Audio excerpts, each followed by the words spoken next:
Will you stay by my side? Ooh, hello, and welcome to Fearbonding. This is a Yandere BL horror visual novel in which you play as Hinata, a demon who is trying to tame a deranged Yandere man named Kosuke. And I have a special guest today. I have dragged Envy. Thanks for joining me again. Thank you for having me. Feel free to introduce yourself. Hi, my name is Envy. I'm a VTuber. I stream on Twitch. I'm also a pixel artist and I'm a budding VA. He's very, very good. I'm hungry. And it checks out. I'm so hungry. Hinata's apartment.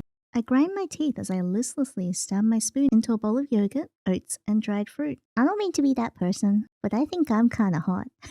Canonically grey hair. Yes, I think white or grey. I like it. Very pretty. Another day, another meager human dish. My body so badly craves some real food. I take a bite while my eyes wander to the TV in my small apartment. A chuckle escapes my lips as I watch a man scream for his life on the screen. Ooh, lovely. If this was a real murder scene, his fear would be overwhelming my senses. Sweet, viscous, and potent enough to send me headlong into an electrifying high. I'm a freak! I feel shivers down my spine just imagining it. Oops, I'm already drooling. That's not good. I wipe my face with a tissue and sigh. This must be how humans feel when they watch a food commercial. My craving for fear intensifies again. Thankfully, it's time to head to work anyway. Hopefully we get to transport some terrified patients in the ambulance today. So I work as an EMT, like a paramedic. So I get to feed on people's fear of death. Yummy. I hum and playfully spin my keyring around my finger as I leave. The backgrounds are really good. It doesn't take long before we get a call. Just 20 minutes after my shift began, I'm already heading to the scene with 2 co-workers. The youngest of us 3 is driving while I write down the case info on a paper form. Japan is really the land of forms, isn't it? It would be great if they at least gave us a laptop or tablet to type all the info in. I focus on the case at hand and go over what I know. A man called us because his girlfriend got hurt. Apparently, she cut her own throat with a kitchen knife. But because he intervened, it wasn't a deep cut. He's still worried and wants us to come. Even more so because she also fell on her head during their fight. When asked why she cut herself, he mumbled something about her threatening him, but cut the call short when she started to yell. Strange. She threatened him. Why? What would make her so desperate? Maybe he tried to break up with her and she lost it. How did she fall on her head though? What if it was him who... Nah. No use guessing what happened. I grin as I imagine the fear at least one of them must be feeling. I can't wait to meet them. Oh boy, I am a freak. I'm freaky. It's okay. I can take him. Excuse me. We're with the ambulance you called. Mr. Arima. Kosuke Arima? Oh, that's you. Oh, that's me. Oh my god. Thank you for coming. Please come in. He's quite restless. Fear is also there, but this is... Ooh, with my demonic eyes, I see fear taking shape around him. You're a freak. We're both freaks. High fives all around. Woohoo! In his case, it's about an average size. Oh, well, at least we know he's about average size. The viscous ink-like liquid is turning into multiple arms reaching outward with a static noise-like pattern on them. Isn't this fear of abandonment? I suppress the urge to lick my lips. This guy's mainly worried about himself. I put on a neutral expression and follow the man into the apartment. His girlfriend is sitting on the couch holding a towel to her neck. Oh, how wonderful. An intense fear has taken hold of her. It's like a cocoon, enveloping her. It's slowly turning around her, moving like a black glue and splitting into multiple arms that hug her form. She feels suffocated with nowhere to run. I really like the fear, the fact that we can see it. It's very cool. I bite my tongue lest I smile like a maniac at the sweet scent her fear is spreading. Suddenly open my hand towards her. I begin to suck the fear into my fingers. It tingles as it wanders through my veins into my beating heart. Ah, how sweet. As soon as I have enough to fill my stomach, I stop. If I gave in right now, I'd be on a high and unable to do my job. I notice that Mr. Arima has stepped closer, bringing my senses back. She's still a bit out of it. You mentioned she hit her head. Yes. She fell when I tried to take the knife away. Can you confirm that, madam? She slowly nods, but her eyes remain unfocused. My co-workers open up the folding wheelchair. She can still move, so the wheelchair is a better option than the stretcher. Keep applying pressure on the wound, Miss Shiraishi. We will help you to the ambulance. Can I come with you? Yes. Miss Shiraishi grabs my hand. Is there something you want to say, madam? She slowly shakes her head. I guess I'll keep seeing you afraid then, my honeycomb. Oh. awful, but so awfully good. I feel so cool right now. There's like a back and forth between these two bad people in the room with this poor woman. I feel so bad for her. I check her wound to make sure it's clean and not too deep. Then we guide her into the wheelchair. Mr. Arima, could you please bring some of her belongings with you to the ambulance? Like her health insurance card? Yes, along with anything that could be helpful. On the way to the ambulance, I keep asking her questions to gauge her current state, but her unfocused stare and slow answers make my coworkers worry. At least, she was able to confirm her full name, Yukiko Shiraishi, as well as the date of her birth. As we drive, I fill out the form with her personal info. Miss Shiraishi is still in a daze, so I fill in the rest with Mr. Arima's help. Then I start checking with nearby hospitals for any open beds. After several minutes, we finally get a positive answer and make our way there. Mr. Arima is still focused on his girlfriend, whose eyes stare fixedly at the ceiling. She won't even let him hold her hand when he tries to gently clasp it. You two just make me even more curious about what happened. Their fears start to overlap slightly, pushing and merging and separating again. How did it come to this? How did they create this wonderful fear? The car slows down as we near the hospital, but I don't want to leave them and the tasty paradise they've created. What a shame.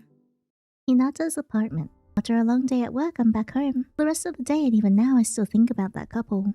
Damn, I want to eat their fear again. It's been a long while since I've eaten something so delicious. There was so much fear that I could even feel my stomach for once. If I was around them more, especially the man, could I get to eat more often? I can't help but grin as I imagine feasting on the fear that he causes. We transferred his girlfriend to the hospital without trouble. I imagine that she'll be staying there for now. Should I visit her? It could be a bit too suspicious. There are privacy laws to contend with after all, but I don't mind taking a little risk for such fear. Maybe instead of visiting her directly, I could act like I'm visiting someone else. A made-up relative that just happened to mistake her room for theirs. And if her boyfriend visits her while I'm there too, that would be just perfect. I survey my apartment to distract myself from my temptations and catch sight of my e-guitar. I should get to practicing for the upcoming jazz festival. Or maybe there's a better distraction. Yeah, his name is Kosuke. Go get it. Yeah. Eat him. Eat Kosuke. Swallow Kosuke Manga? in more ways than one. Junji Ito, but in this universe he's Junichiro Ito. I love Junji Ito so much. An old classic from the horror mangaka Junichiro Ito called Tomomi. I read his works from time to time. I wonder if there are still things that truly frighten him after drawing horror manga for so long. Laundry basket? I should do some laundry actually. Into the washing machine with you. I find a note when I check the pockets. Isn't this from the guy I slept with once? I'm a freak. In other ways. Nice. Okay. I hope he's not still waiting. I thought I made it clear I wasn't looking for anything serious at the time. Time to practice. As I play, I zone out. Only focusing again whenever I notice a mistake I have to correct. I like the feeling of drowning out in the world as I focus on the music.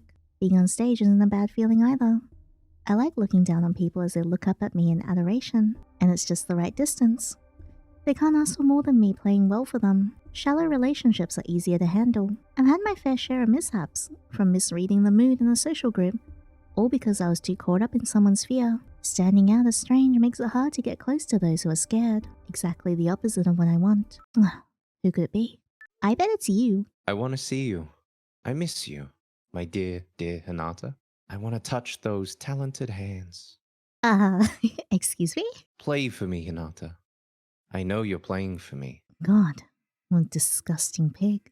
Maybe it's that ex that left a note. Oh yeah, it must be the same lunatic from before. I've already blocked various numbers he's used and discussed the issue with my bandmates. He's using a lot of burner phones, so it's hard to locate him for the police. I started to get these messages right after one of our performances, and they mentioned my hands and guitar a lot, so I suspect is an unhinged fan. I hope someone takes care of this trash one day. Man, now I don't want to practice anymore. I put away the guitar, turned off my phone, and set a separate alarm clock to wake me up tomorrow. I really ended up here on my day off. I can hardly believe myself, but the fear tasted so good. I even went as far as posing as a friend to ask for her room number at the hospital counter. Fuck it, I'm here already, so let's try and meet them. As I get closer to the room, I slow my pace.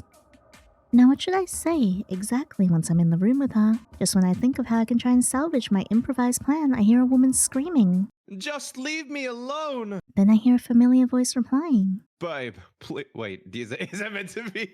I just put on a random voice. I'm gonna assume this is the antagonist. Babe, please, Hear me out at least. That's Kosuke Arima. He must be talking to Miss Shiraishi. I push the sliding door slightly ajar so I can listen to their conversation better. No, my mind hasn't changed. Let's break up. My eyes widen as they fall silent. When we visited them, she didn't threaten him because he wanted to break up. Instead, perhaps he wouldn't accept her wish to break up. I beg you, please. Don't do this to me. I can hear him whimpering. Ooh. Oh, free? Free? For free? Right now? I can't do this to you. What about what you did to me? All these weird presents of yours. Do you know how suffocating it is to be your partner? Get out, or I'll call the hospital staff. But... No but. You're insufferable. You always argue from your point of view, your own goddamn needs and insecurities. But you never consider how I feel. Do you even know how long it's been since I met up with friends or family because of you? But I did so much for you. See, this is what I mean. You don't even get what you're doing. God, I pity your future partner. Now go! I hear footsteps approaching and move away just before Mr. Arima leaves the room. Closing the door behind him, he looks embarrassed, angry, and scared. I grab onto him before I can register my actions. His fear of abandonment looks even more spiky than before. This doesn't taste bad. He turns around to regard me with surprise and puzzlement, but soon both give way to recognition. Oh, the paramedic from before. Could you let go? I really need to go. Wait, come on. I can't just leave someone who went through such a brutal breakup alone. He grinds his teeth and looks away. So you heard everything. Your expression? It changed. That was really good. Look at your face. Yeah, that little shift. Aren't you here because of your job? Or, I don't know, to visit someone? My visit's over already. And I see you haven't slept well.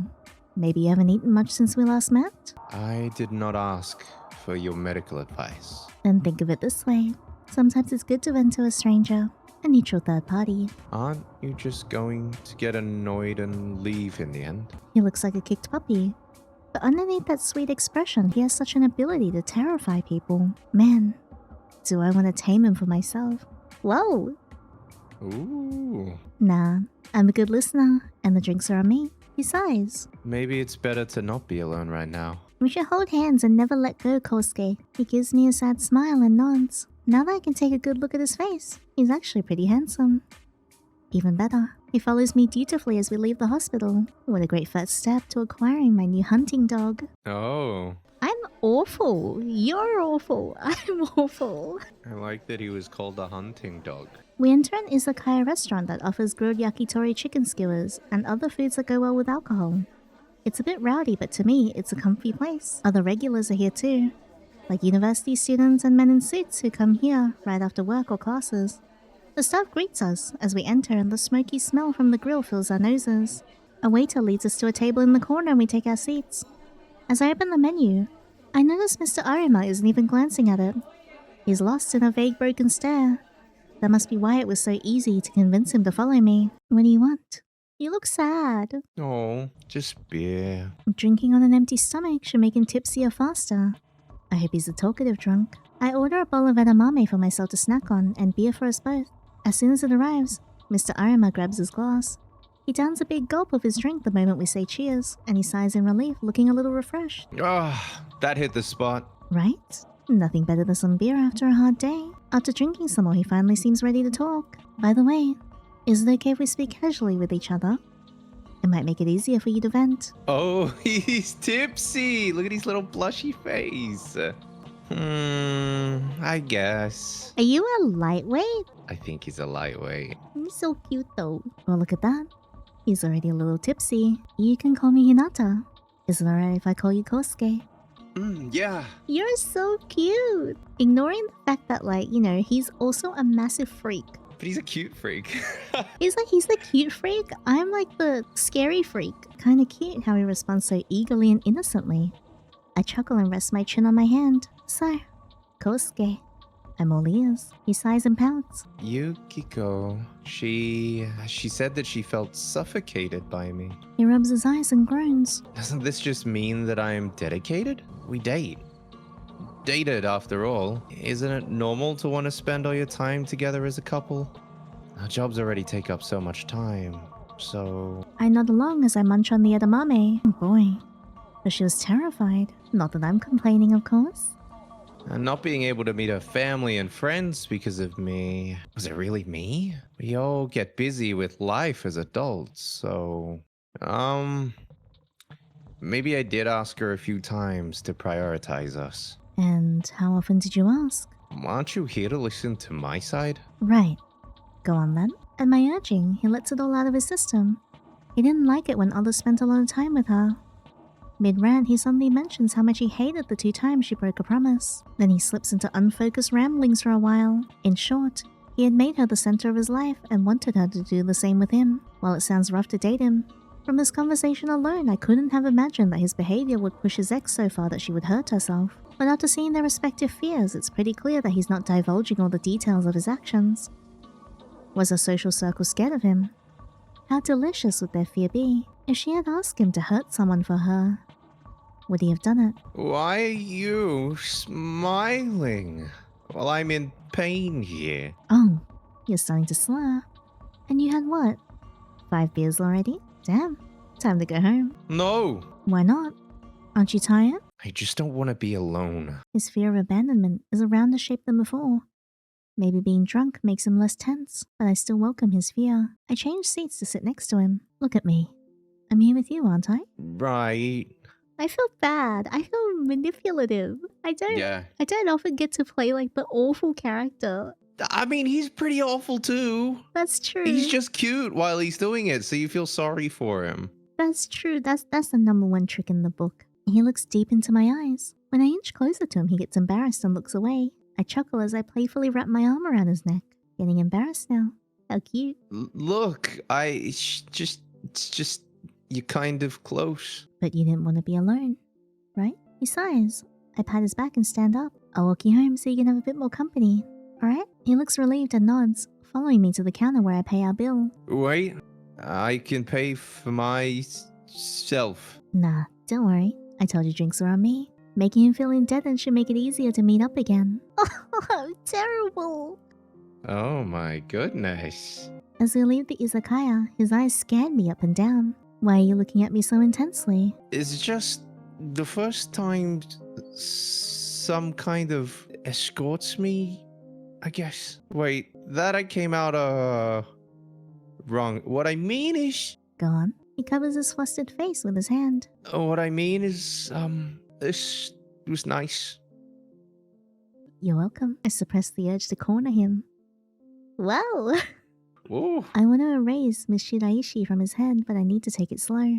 I don't want him to run away. How long will I need to wait until I can take her place? Is a romantic relationship the way to tame him after all? What's the best way to get to your place from here? Huh? Why? Relax. I'm just walking you to the station. Or a taxi, if that's what you prefer. He pouts and tries to explain how he'll get home, but he's too drunk to make much sense. I still remember clearly where his apartment is, so I call a taxi and get in with him. When the taxi sets off, he leans on my shoulders and his eyelids start to close. Not defenseless.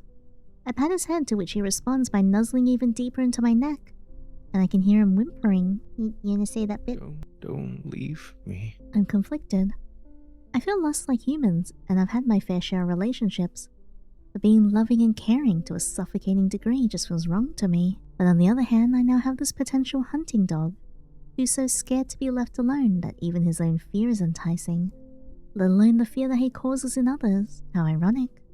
To survive, I need to eat fear, but because of it, I regularly get into dangerous situations like this one. This huge dog had better be worth it. I pinch his cheek, which makes him groan and slowly push my hand away. After a while, we arrive in front of his apartment building. When I see him staggering to the entrance, I sigh and lend him a shoulder as we walk towards his apartment door. Kosuke's apartment. He gets his keys out after a few attempts, and once we're inside, I sit him down on his couch. When I turn to leave, he grabs my hand. Kosuke, I'd like to get home too. I still feel down. Can you hug me? You know, you're sounding awfully sober right now. I push my hair out of my face and reluctantly smile at him as I open my arms. He immediately hugs me and his nails slowly dig into my back. His sweet tone from before was gone, now it's deeper and threatening. Will you stay by my side? Will you be different from the others? Ooh. I grind my teeth. Boy, he's strong. I might even be a little scared. but I instinctively feel a rush whenever I notice fear. It takes a lot of willpower to suppress the urge to provoke him. Yeah, I will. On some conditions. Conditions? Don't worry about it for now. He hugs me even tighter. Please, can you let go for a moment? It hurts. But you're gonna leave too, right? How about we exchange numbers then? He lets go and looks at me with joy.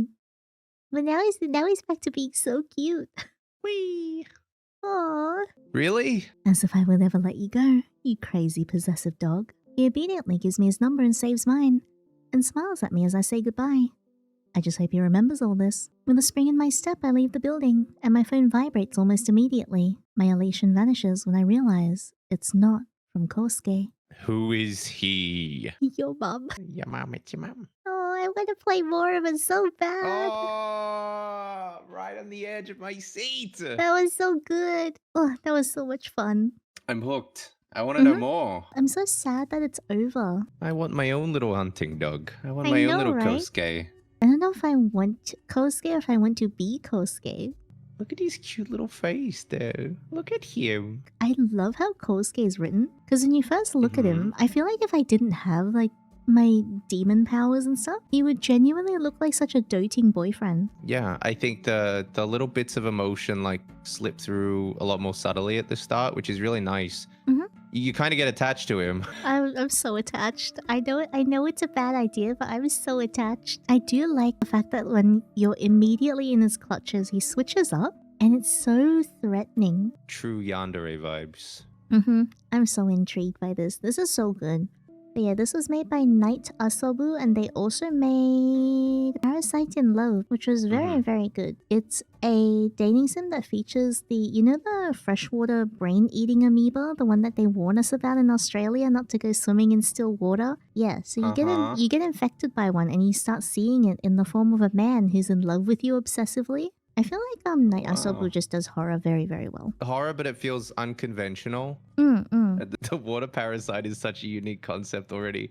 But even this, where it's like a classic trope, like a yandere boyfriend, it's like such a nice twist of being outside of that relationship at first. Then also the way that fear is perceived is so interesting in the art direction. Ooh, I also didn't expect Hinata to have someone else that was also following him. So I'm curious to see how that plays in, because I thought it was just going to be us two.